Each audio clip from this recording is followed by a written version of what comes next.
ஒரு பிரீமியமான லுக்கை நம்ம இதில் கண்டிப்பாக பார்க்க முடியும்.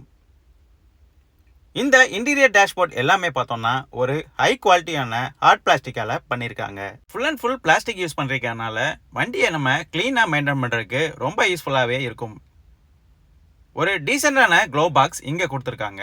மேக்ஸிமம் எல்லா இடத்துலையும் ஒரு சின்ன சின்ன ஸ்டோரேஜ் இந்த எர்டிகால நம்ம பார்க்க முடியும். ஒரு லாங் ட்ரிப் நம்ம போனாலும் கண்டிப்பா இந்த எர்டிகால ஒரு கம்ஃபர்டபுளான ஃபீல் பண்ற மாதிரி தான் வண்டியோட கேபின் ஸ்பேஸ் ரொம்பவே இம்ப்ரூவ் பண்ணி அழகாவே டிசைன் பண்ணியிருக்காங்க. ஒரு பட்ஜெட் பிரைஸ்ல ஒரு ஸ்பேசியஸான எம்பிவி வேணும் அப்படின்னு நினைக்கிறவங்க தாராளமா இந்த எர்டிகாவை செலக்ட் பண்ணலாம். கமர்ஷியல் மற்றும் பர்சனலுக்கு ஒரு சூட்டபிளான வெஹிக்கிளா இந்த எர்டிகாவை ஒரு ஸ்ட்ராங்கான சாய்ஸா சொல்ல முடியும். எர்டிகாவோட டாப் வேரியன்ட் பொறுத்தவரையில ஒரு sculpted dashboard with metallic teak wooden finishing கொடுக்குறாங்க.